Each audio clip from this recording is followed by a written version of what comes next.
단풍이 이제 들어가고 10월의 마지막 주일 다섯째 주 귀한 예배에 오신 성도님 모두 환영하고 예수 그리스도 이름으로 축복합니다.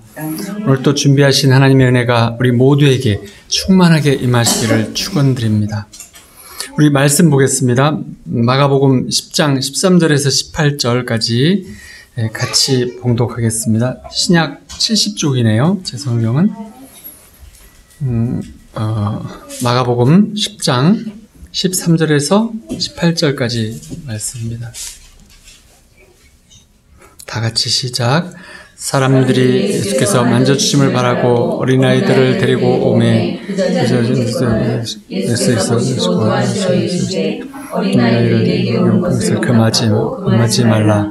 하나님의 나라가 이런 자의 것이니라. 내가 진실로 너희에게 이르노니 누구든지 하나님의 나라를 어린아이와 같이 받들 자는 결단코 그곳에 들어가지 못하리라 하시고 어린아이에게 열고 그들을 안수하시고 하시며 예수께서 길에 나가실새 한 사람이 달려와서 그 앉아 여짜오되 선한 선생님이여 내가 무엇을 하여야 영생을 얻으리이까? 예수께서 이르시되 내가 어찌하여 나를 선하다 일컫느냐? 하나님 한 분 외에는 선한 이가 없느니라.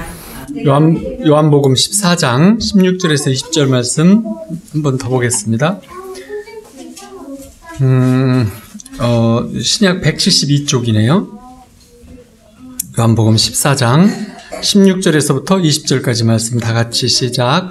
내가 아버지께 구하겠으니 그가 또 다른 보혜사를 너희에게 주사 영원토록 너희와 함께 있게 하리니 그는 진리의 영이라. 세상은 능히 그를 받지 못하나니 이는 그를 보지도 못하고 알지도 못함이라.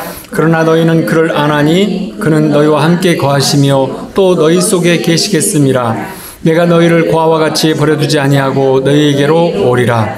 조금 있으면 세상은 나를 다시 보지 못할 것이로되 너희는 나를 보리니 이는 내가 살아있고 너희도 살아있겠음이라. 그날에는 내가 아버지 안에 너희가 내 안에 내가 너희 안에 있는 것을 너희가 알리라.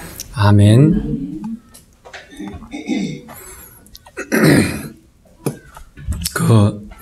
이제 1965년 9월쯤에서 인도네시아는 섬이 많은데 호주에 가장 가깝게 붙어있는 섬이 이 티모르 섬이에요. 쿠팡이라는 도시가 있는. 근데 이제 이 동티모르 절반쯤 나눠서 동티모르가 있는데 이 동티모르 쪽에서 이제 장로교회가 있었어요. 근데 이제 인도네시아는 주로 힌두교가 많고, 그리고 이제 중국인들은 뭐 약간 불교, 또 유교 이런 걸 믿고 있고, 또, 이슬람이 또 많이 이렇게 있는데, 당시에 이 티모르 섬은 약간 그거보다는 이제 말레이시아인들이 그쪽에서 주로 살았는데,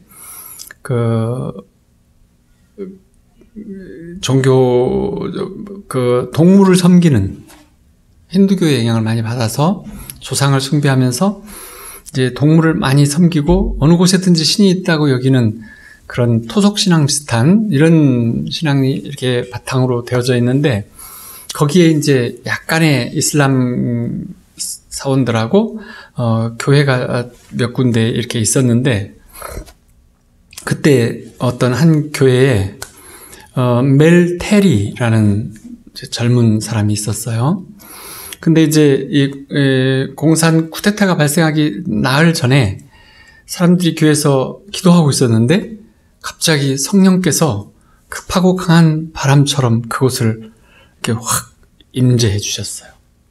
그래서 엄청난 돌풍이 일었고, 그리고 예배당 안에도 바람 소리가 심하게 태풍이 불듯이 불어 제꼈어요.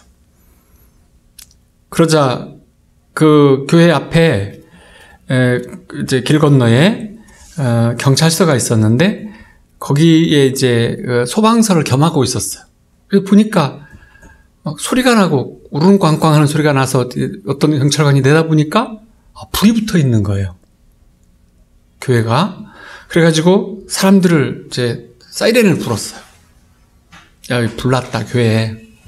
그래가지고 이제 지금 같은 뭐 소방사가 아니고 옛날이니까 물동이들을 다 이고 막 온 마을 사람들이 우르르 교회에 와서 보니까 타진 않고 있어요. 불은 있는데. 그리고 사람들이 안에서 막 소리 지르고 있어요. 찬양을 하고 있어요. 근데 막 갑자기 거기서 막 영어, 막 불어, 막 이런 방언들이 터져서 각 외국어로 막 하고 있었는데, 그래서 이제 그 불 끌어온 사람들이 다 이제 예수님을 영접했어요. 너무나 황당스러운 일이 있었던 거죠. 그러자 이제 주님이 그 교인들한테 말씀을 했어요. 평신도 전도팀을 꾸려서 이제 그 티모로 섬과 주변 섬들을 다 전도해라. 그래서 이제 그들이 적은 교회였는데 70개 전도팀이 꾸려졌어요. 그런데 이제 그러니까 이제 2명이 막 1명이 3명이 이 정도가 전도팀이 된 거예요, 다. 근데 그들이 기도할 때마다 엄청난 일들이 일어나기 시작했어요. 부흥이라고 하죠. 그래가지고 이제 어떤 동네에서는 막 죽은 지 사나흘 된 사람이 장례를 치르는 중에 살아나기도 하고, 그러자 뭐 그렇게 되면 이제 온 동네 사람들이 다 이제 구원을 받게 되는 거죠.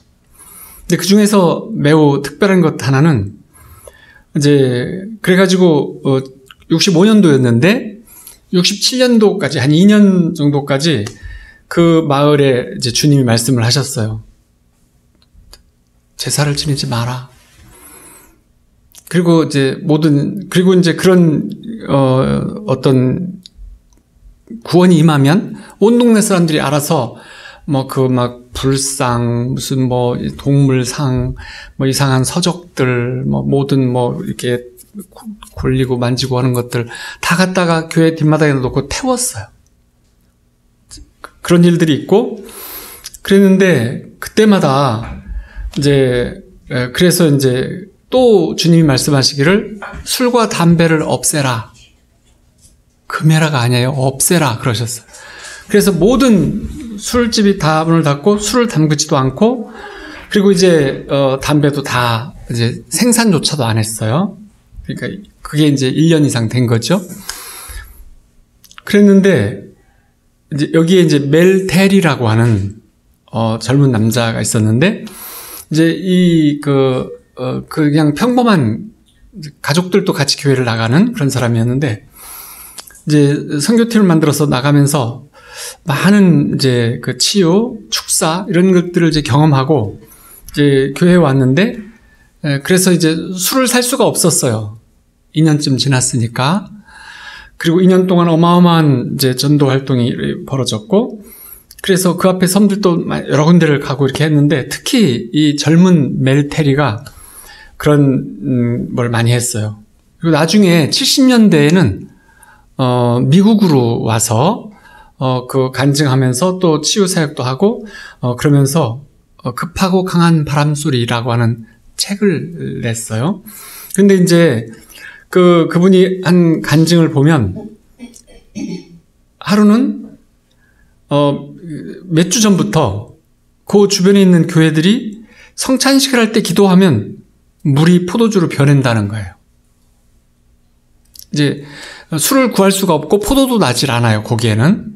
그런데 그래서 이제 멜테리는 여러 가지 치유 사역을 하고 축사를 하고 있었지만, 그거는 예수님이 행했던 거잖아. 그건 말도 안 돼. 뭔가 꿀하고 설탕물하고 뭐 색깔 있는 뭐 타가지고 그 붉은색 나는 알로에 열매 이런 걸 타가지고, 꽃을 타가지고 아마 색깔을 내고 맛을 냈을 거야, 이렇게 생각하고 있었는데, 그래서 이제 그 교회에서도 이제 성찬식을 하는데, 그 전날 이제 교인들한테 이제 포도주를 만들 팀을 만들으라고 해서 또 4명이 모였는데, 멜테리랑 그 처남이랑 여동생이랑 해서 뭐 5명 정도 이렇게 모여 있어요. 이제 선정이 돼가지고 황당하다, 이제 속으로 이렇게 생각을 한 거예요. 그래가지고 있는데, 이제 그 우물물을 길어다가 큰 항아리에다가 이제 있는데, 멜테리가 이제 자꾸 말하는 거예요. 맹물인데 다 그렇게 믿는 거죠? 이렇게 자꾸 말을 하니까 그러면은 이제 테리가 그 동이를 손으로 잡고 지금부터 이제 기도를 하자. 그리고 위에다가 이제 헝겊을 더 씌웠어요. 누가 뭐 타거나 벌레도 못 들어가게. 그렇게 하고 이제 쭉 모여서 이제 기도를 하는데 한 3, 40분 이제 기도를 했는데 그리고 이제 기도를 끝냈어요. 근데 어떤 한 사람이 주님이 물이 포도주가 되었다고 말씀하셨다고 했어요. 그래서 봤는데 정말로 이 위에 싼 헝겊이 좀 이렇게 적셔져 있는데 닿았을 거 아니에요. 늘어져가지고. 그러니까 그래서 다시 이렇게 위로 세웠더니 뻘건한 거예요. 헝겊이. 그 물에 닿은 데가. 그러니까 이제 포도주가 된 거잖아요. 그래서 이제 있는데 그러면은 이 포도주를 떠다가 목사님을 드려라. 그래서 어떤 또 옆에 있는 분이 주님이 말씀하셨다고 그래서 그러면 그 포도주를 떠갖고 이제 가는데 근데 아직도 믿어지지가 않는 거예요. 도대체. 그래가지고 이제 목사님한테 드렸어요.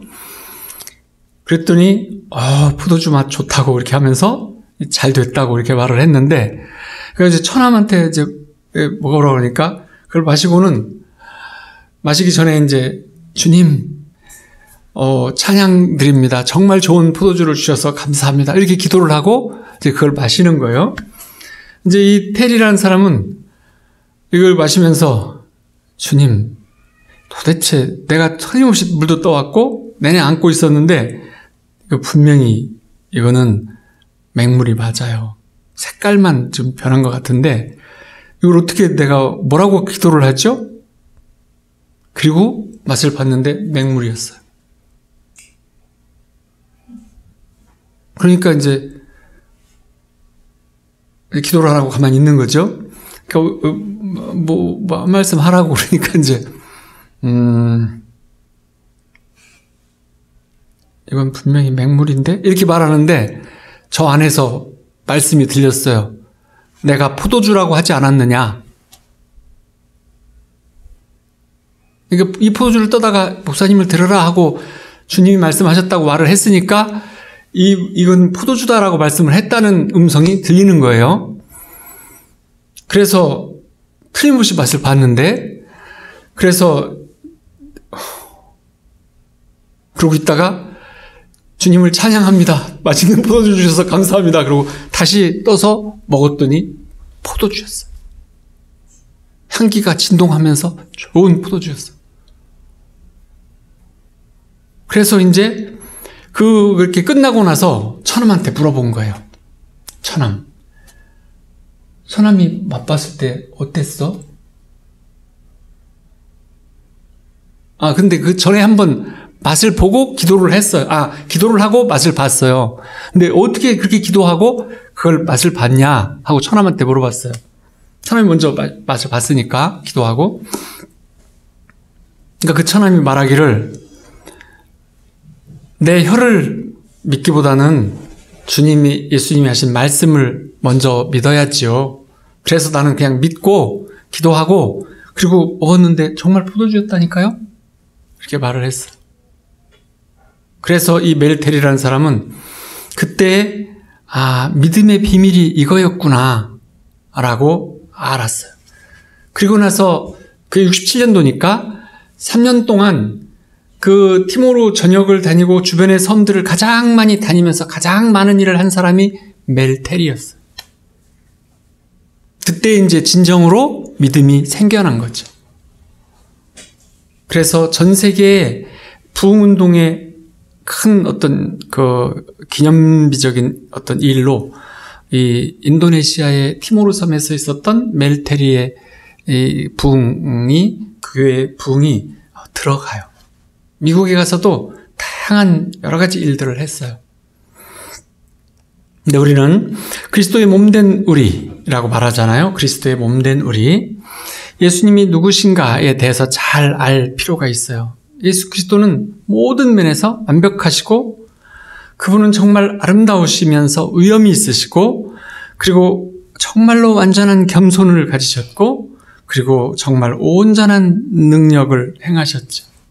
정말로 예수님 안에는 놀라운 그 고결함이 있으셨고 그리고 그분의 그 선하심, 자비로우심은 끝이 없을 만큼 아름다우셨어요. 그래서 예수 그리스도만이 온전한 완벽한 신학이라고 말할 수 있어요. 그러니까 하나님 뜻이 인격화되신 그런 분이라고 말할 수 있죠. 예수님이 말씀하시고 행하신 모든 것들을, 하나님께서 주신 모든 것들을, 사명을 완수하려고 하는데 그것이 바로 하나님 아버지를 이 땅에 드러내는, 계시에 나타내는 그런 일이었어요. 이것이 도대체 뭐 당연한 거 아니야? 라기보다는 스스로 깨달아질 때 여러분들의 믿음과 신앙이 바뀌어져 가요. 근데 이제 예수님이 하신 모든 말씀과 행동은 하나님의 그분의 뜻, 하나님의 그 인격, 하나님의 신격이죠. 하나님의 그 어떤 본질인데 그런 것이신데, 하나님께서 이 땅에 예수님을 내려 보내신 이유는 이 땅에 전부 고아들만 살기 때문에 그랬어요. 그래서 아버지를 알려주셔야만 했던 거죠. 예수님을 모르는 모든 사람들은 고아예요. 예수님이 눈먼 바디메오의 부르짖음에 반응하셨을 때 바디메오에게 있어서 예수님은 아버지를 대신하는 것이었어요. 이 아버지가 눈을 뜨게 할 수 있는 능력이 있었을 때 자기 자식의 눈을 뜨지 않게 할 부모가 어디 있어요? 아버지들이 가장 먼저 하는 일이라고 볼 수 있죠. 그래서 이 시각장애인 그 바디메오의 눈을 뜨게 해주심으로 그의 평생의 문제를 해결해 주셨어요.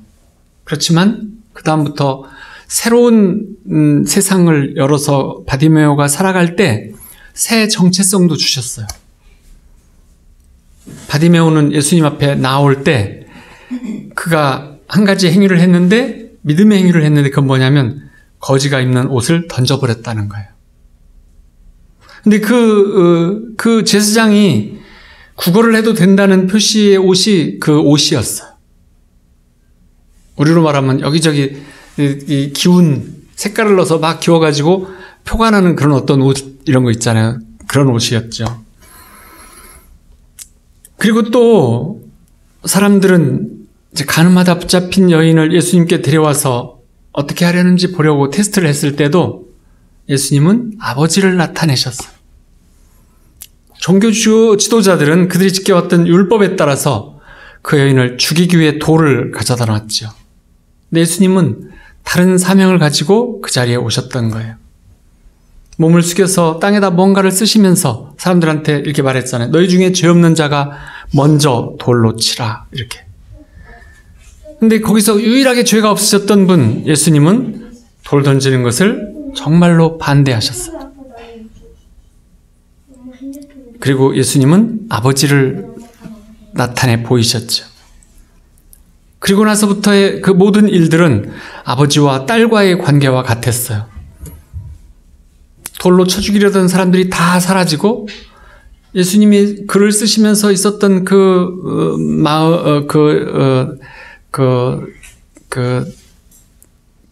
분위기를 바꾸는, 영적 분위기를 바꿀 수 있는 어떤 그런 장면, 예수님께서는 성령을 이렇게 풀어놓으실 때 말로도 글씨로도 또 그분의 표정으로도 그분의 마음으로도 성령의 분위기를 풀어놓을 수 있으셨어요. 그래서 예수님은 우리의 딸이 그런 도덕적인 어떤 실패에 빠져서 수치나 어떤 굴욕을 당할 수 있을 때 우리가 할 수 있었을 것 같은 일, 부모로서 그런 일들을 예수님은 행해 주셨어요. 상처받은 그녀를 섬겨주셨죠. 그래서 종교 지도자들이 예수님을 어떻게 볼 것인지 이런 거는 생각하지 않으셨고 오직 그녀를 불쌍히 여기시고 그리고 회복시켜 주시려고 하는 아버지의 모습을 보여주셨어요. 그래서 은혜와 사랑이 무엇인지를 고아와 같은 마음의 그 여성에게 알려주셨던 거죠. 만약에 그때가 구약시대였다면 돌에 맞아 죽었을 것이에요. 예수님의 피가 아직 흘리기 전이기 때문에 구약의 모든 것들이 작용하고 있었던 때였지만 예수님이 오신, 이 땅에 오신 예수님이 그곳에 계심으로써 시대는 미리 달라져 버렸죠. 은혜의 시대로 달라졌잖아요. 사랑의 시대로 달라졌어요. 하나님의 자비가 풀어지는 시대로 달라졌어요. 그렇다고 해서 그녀의 죄가 무시되거나 가볍게 처리된 것은 아니죠. 그래서 모든 사람들이 다 떠나갔고 정죄하는 사람이 아무도 없다고 하자 예수님도 말씀하셨, 나도 너를 정죄하지 아니하노니 가서 다시는 죄를 범하지 말라. 예수님은 은혜와 사랑의 말씀으로 훈계를 주셨던 거죠. 예수님의 모든 언행은 철저하게 선하신 분이며 온전하신 아버지를 드러내서 보여주셨어요. 우리 본문에서, 마가복음 본문에서 12제자들은 어린이들이 예수님을 섬기던 그 어른들만큼 중요하게 여기지는 않았어요. 당시의 시대상이 그랬어요. 동서양을 막론하고 아이들은 그렇게 중요하게 여기지 않았던 때죠. 그래서 예수님은 그들의 생각을 고쳐주셨는데 자녀들은 좋은 아버지 주변에 모이고 또 부모들도 좋은 아버지에게 자녀를 맡기는 것처럼 예수님은 제자들이 아직 깨닫지 못하는 이 진리를 설명해 주셨어요.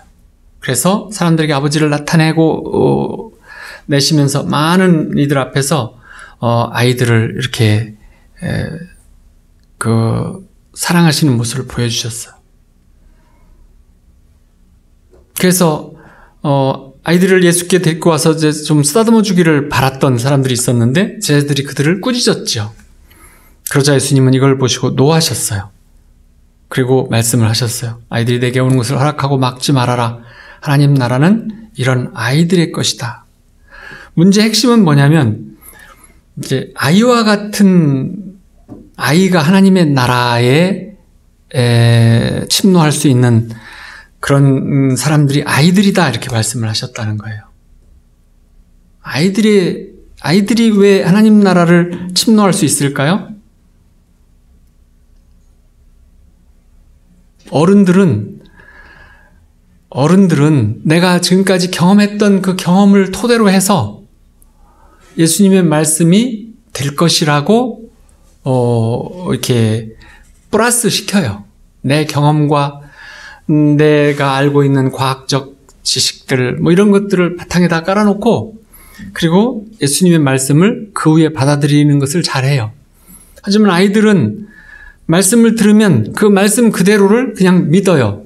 세상의 진리요, 하늘나라의 진리요, 이게 하나 된 것처럼 믿는 믿음을 아이들은 갖고 있지요.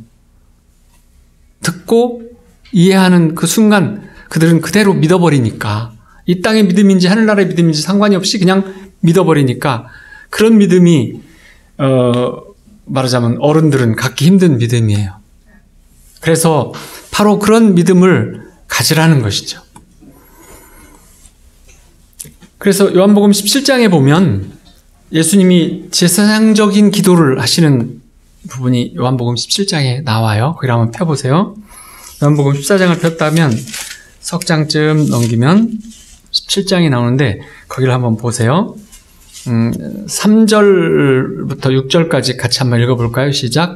영생은 곧 유일하신 참 하나님과 그가 보내신 자 예수 그리스도를 아는 것이니이다.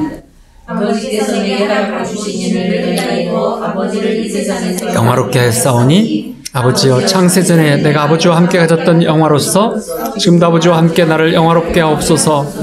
세상 중에서 내게 주신 사람들에게 내가 아버지의 이름을 나타내었나이다. 그들은 아버지의 것이었는데 내게 주셨으며 그들은 아버지의 말씀을 지켰나이다.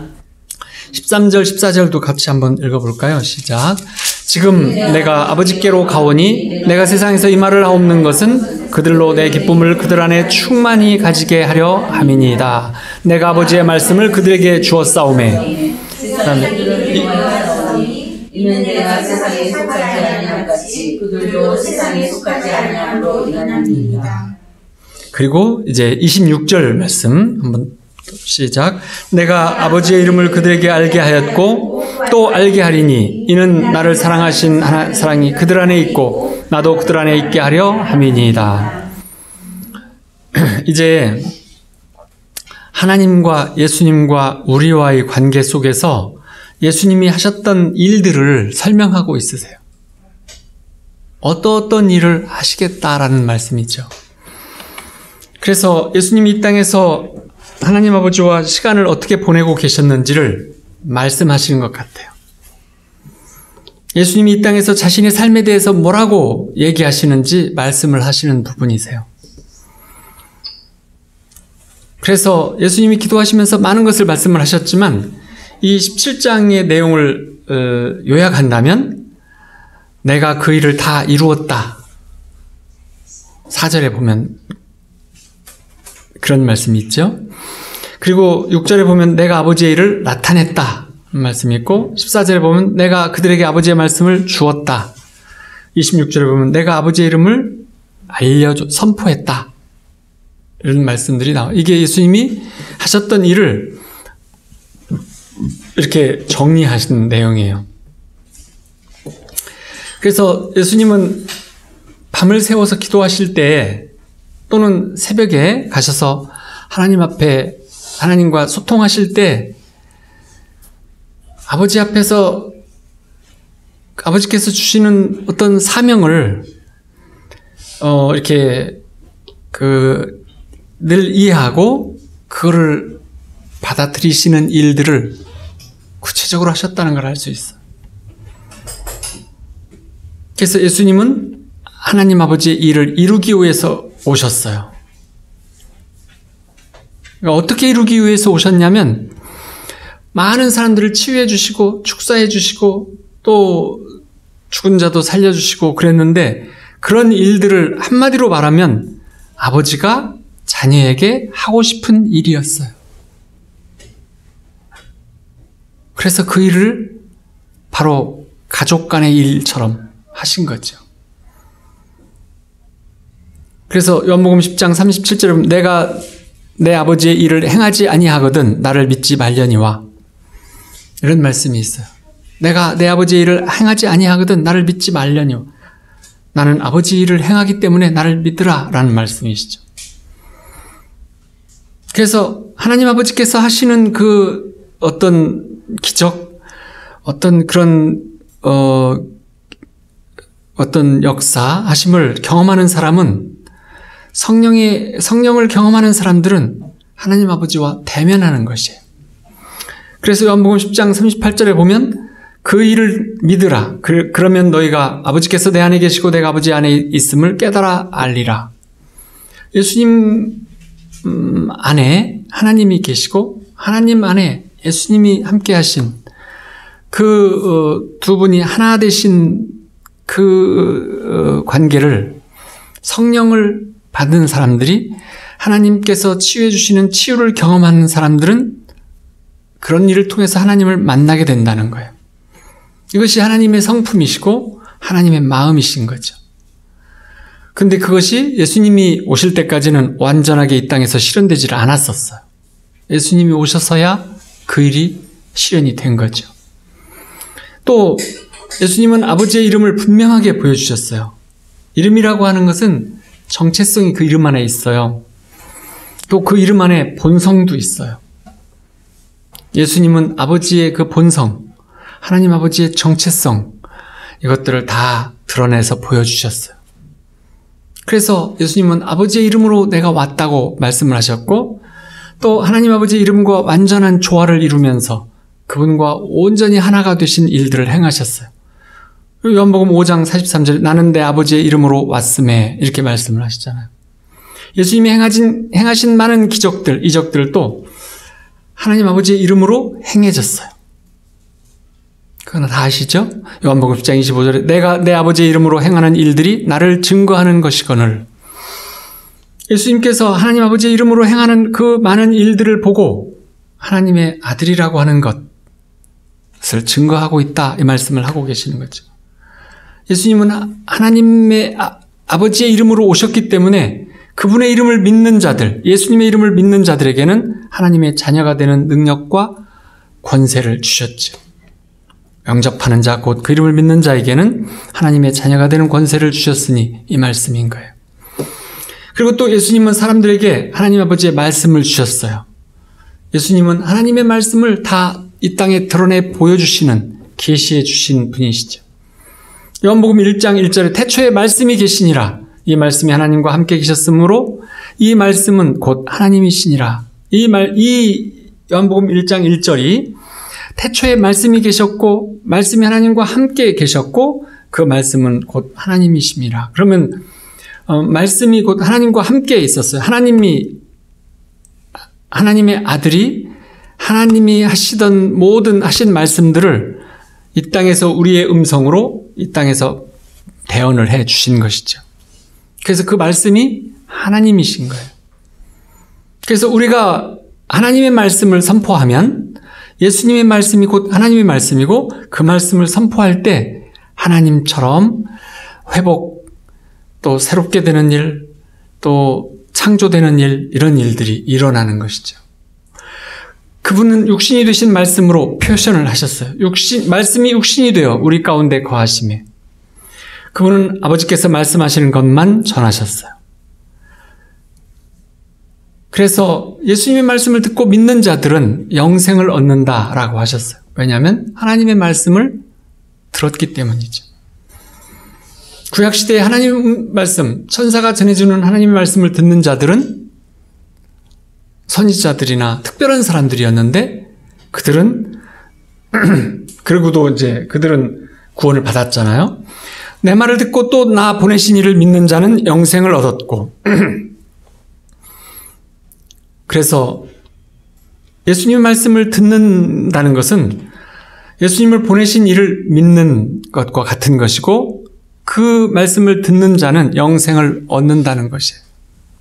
성령님의 음성을 듣는 자는 영생을 얻는다는 것이에요. 그분이 전하신 말씀의 근원이 뭐냐면 요한복음 14장의 23절, 24절처럼 사람이 나를 사랑하면 내 말을 지키니 내 아버지께서 그를 사랑하실 것이요. 또 너희가 듣는 말은 내 말이 아니요 나를 보내신 아버지의 말씀이니라. 이렇게 예수님이 하신 말씀을 정의를 해주셨어요. 세상에 하나님 말씀으로 창조되었기 때문에 그 예수님 말씀하실 때마다 창조가 일어났어요. 하나님께서 말씀하시는 것을 말씀하는 것, 그분이 생명과 사랑과 임재를 이 땅에 풀어놓는 것 같은 거죠. 네 번째로 예수님은 하나님 아버지의 이름을 선포하셨어요. 그래서 예수님은 자신이 아버지의 이름을 분명하게 보여준다. 그래서 이제는 아버지의 이름이 선포되어야 한다. 그래서 예수님의 이름으로 선포되는 것이 하나님 아버지의 이름으로 선포되는 것과 같다. 이렇게 말씀을 하셨어요. 그래서 하나님 아버지는 바로 예수님과 똑같으신 분이다라는 거예요. 하나님 아버지가 이 땅에 내려오신다면 예수님과 같은 모습이 되는 것이죠. 하나님이 사람으로 변하신다면 그분이 바로 예수님이신 거예요. 그래서 예수님을 보면서 하나님을 정확하게 이해할 수 있고 그 하나님의 사랑과 자비하심과 불쌍히 여기심을 가지고 예수님이 오셨기 때문에 우리가 하나님과의 관계를 하나님의 자녀가 되기 위해서 하나님과 소통하기 위해서 성령님과 함께하기 위해서 예수님은 십자가에 자신을 하나님의 말씀에 순종해서 사명을 감당을 하신 거죠. 그래서 복음서 곳곳에서 예수님이 나의 모든 말과 행동은 아버지께로부터 왔다 이렇게 말씀을 하세요. 그래서 예수님은 스스로 어떤 영광을 취하지 않으셨어요. 사람들이 왕이라고 할 때도 아니라고 하셨고 어떤 영광도 취하지 않으셨어요. 단지 하나님께서 주시는 말씀을 선포하는 일, 그것을 하고 하나님이 행하라고 하는 일을 아버지 나라에서 행하신 일들을 이 땅에서 행하셨던 것뿐이죠. 저는 고등학교 3학년 때 서대문에서 독서실에서 이제 고3을 보냈어요.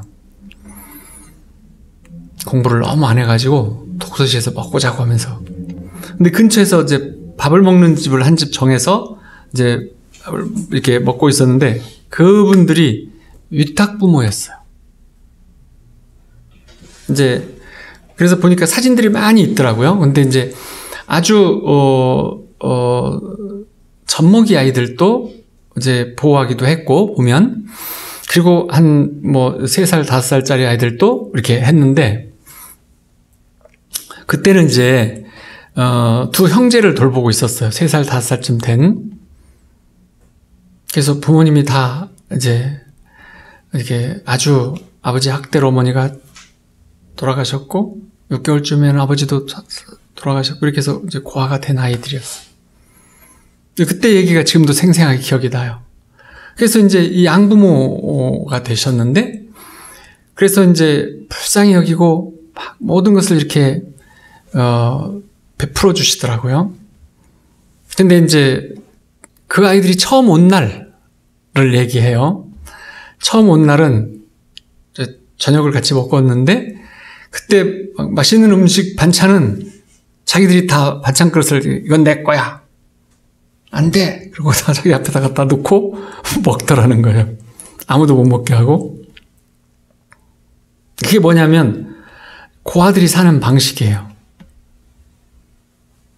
이제 말하자면 그러면서 이제 그 음식은 마음껏 먹을 수 있고 계속 음식은 맛있는 거를 새롭게 늘 잘 해주신다는 것을 알 때까지 시간이 좀 걸렸지만 그 전에까지는 계속 그런 모습을 좀 보였던 거죠. 그래서 이제 이 고아들은 사랑받는 자녀들하고는 다른 모습, 다른 습관, 다른 감정들을 가지고 자라요. 그 중에 특징이 뭐냐면 자기만 생각하는, 자기가 가장 위해야 되는 그런 삶의 태도가 있고, 또 자기를 과시하거나 이렇게 하는, 그래서 이제 정서적으로 건강한 아이들한테는 별로 없는 생활 패턴이 있어요. 그래서 사랑을 많이 받은 자녀들은 자기가 특별히 주목을 받으려고 애쓰는 것을 하지 않아요. 그리고 다른 아이들도 칭찬할 줄 알아요. 근데 고아들의 특징은 내가 주목을 받아야 되고, 내가 나를 오직 가장 귀하게 여겨줘야 되고, 거기에 대해서 아주 특심이 있고 남들을 칭찬할 줄을 몰라요. 그것이 특징이에요. 근데 우리가 사는 이 세상을 한마디로 말하면 그렇게 살아요. 거의 모든 사람들이. 고아들처럼. 그래서 우리가 이웃이나 직장, 학교 친구들, 뭐 여러 가지 정당 간의 싸움들, 무슨 나라끼리의 분쟁, 모든 것에서 보면 우리가 고아들에게 이제 교육받고 지도받고 그러고 자랐다는 사실이에요. 잘 보면 정말 고아들이 세상에서는 답이 없어요. 왜냐하면 사랑을 줄 줄 모르기 때문에, 사랑을 줄 줄 모르면 받을 줄도 모르기 때문에 고아들은 그저 어떤 문제, 고통, 이거를 줄이는 어떤 방식을 찾기만 할 뿐이지 사랑을 나눠주거나 사랑을 받고 할 줄을 몰라요. 그렇기 때문에 하나님께서 예수님을 이 땅에 보내셔서 우리 모두를 다 이제 고아 같은 우리들을 사랑받는 자녀로 만들어주시고 싶은 것이 하나님의 그 크신 마음이시죠. 그래서 이제 우리들이 하나님의 사랑을 먼저 입고 자비를 먼저 입었으면 이제 그런 모습을 우리가 성령과 함께 우리 안에 인격이 변화가 되었다면 이제 그런 모습을 드러나 보일 때가 됐죠. 그래서 우리는 그것을 극복했기 때문에 다른 사람들에게 그 하나님 아버지를 알리고, 그리고 또 하나님의 사랑을 경험할 수 있도록 돕는 기회를 줄 수 있는 일을 우리가 할 수 있다는 거예요. 그래서 예수님이 제자들에게 이렇게 말했어요. 아버지께서 나를 보내신 것 같이 나도 너희를 보내노라. 이 말씀이 그런 것을 포함하신 말씀이에요. 전도해서 교회를 많이 키워라. 그것하고는 좀 다른 말씀이죠. 다른 말씀이에요. 예수님이 이 사명을 우리에게 그래서 넘겨주시는 거예요. 그래서 우리가 사는 삶의 목적이 예수님이 이 땅을 사셨을 때의 목적과 같다는 거예요. 하나님이 우리를 사랑하시는, 예수님이 우리를 사랑하시는 그 세상에 우리도 살고 있어요. 그렇지만 이 세상은 좌우를 분간하지 못하는 사람들로 가득해.